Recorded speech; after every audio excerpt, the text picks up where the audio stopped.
All right, we have to talk about this because this is something that has been on the minds of Jets fans for sure, because Pierre Dubois is sneakily having a really, really hot season for the Winnipeg Jets, but also Montreal Canadiens fans. I know he hasn't really been talked about a lot during the season, but in the off-season, there was quite a bit of talk about Pierre-Luc Dubois and the Montreal Canadiens because it was rumored that that's where he wants to play, and once he becomes a free agent this upcoming summer, that is where he would most likely go. And his agent made it clear that he would like to play for the Montreal Canadiens, so it obviously got me thinking about the situation that broke my heart this past summer, the Johnny Gaudreau thing. Now, obviously, it's a bit different.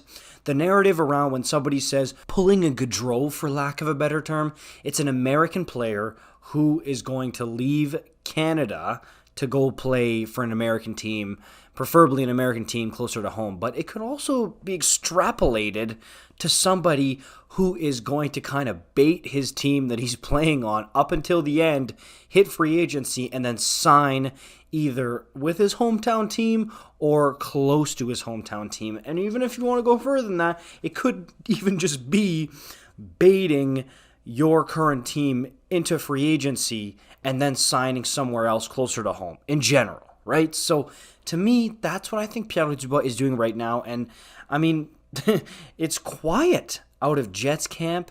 So to me, it doesn't seem like they're going to trade the guy. The Jets look pretty good this year. They're most likely going to make the playoffs or look at making somewhat of a run towards the playoffs.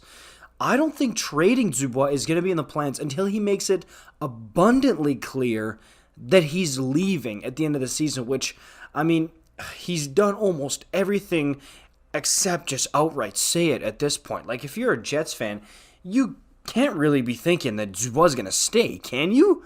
I don't see it. And I know that there's so many rumors, especially when it comes to French-Canadian players and signing in Montreal. There was the Bergeron stuff. There was the Christopher Letang stuff. There was Huberdeau stuff about signing in Montreal, none of which came to fruition. But in Dubois' case, when there's smoke here, there's fire. Like, there's been more than just random people in Montreal media and Montreal fans saying that Dubois is going to sign. Like, there's been way more than that, and there's been people out of Dubois' camp close to him as well saying that he wants to be a Montreal Canadien and he wants to play for the team. I think this one is different. So, from a Winnipeg Jets perspective, what are you going to do here with this guy? Because if you trade him, that is one of the most important parts of your team that you lose, right? If you do want to make somewhat of a playoff run this year, which, hey, they look like a good team, and under Rick Bowness, they're well coached, they look good, but also, can you afford to just lose Dubois for nothing at the end of the season? I mean, you traded Patrick Laine, your prized second overall pick in 2016, to get this guy. Can you afford to just let him walk in free agency? I don't know about that, right? So it's just such an interesting situation. And yes, there was quite a bit of talk about it in the summer, and you'll see it start to ramp up in the offseason again coming up here. But right now, not a lot of people are talking about this. And this is something that I could absolutely see happening because the Habs, I think, would be very happy converting Kirby Dach to the wing full time. I know they're trying to get him acclimated back to center right now, but I think that they would be happy putting Kirby Dach on the wing, have Suzuki as your 1A centerman, and Dubois as your 1B. I really do think so, because Kirby Dach, as a centerman, I don't want to say he's bad, and I don't want to give up on him, because he's still only like 21 years old, but we do know that he struggles in the draw, and he struggles with some aspects of playing the 200-foot game as a centerman, whereas Dubois, that's his bread and butter, right? So I think that would really, really work. I think Montreal's going to go for it because it's not like Dubois is 28, 29, 30 years old.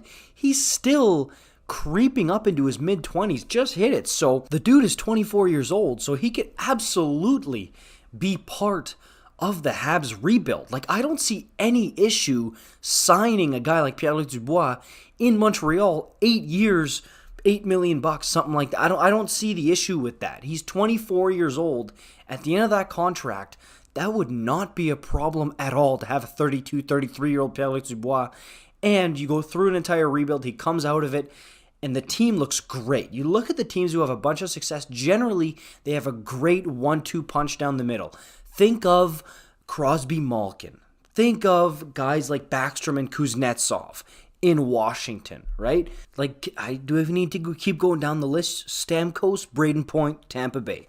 McKinnon, Kadri, Colorado last year, right? Like, this just seems, if you have a 1-2 punch down the middle that's really strong, it's going to help you so much in a potential cup run and building a contender.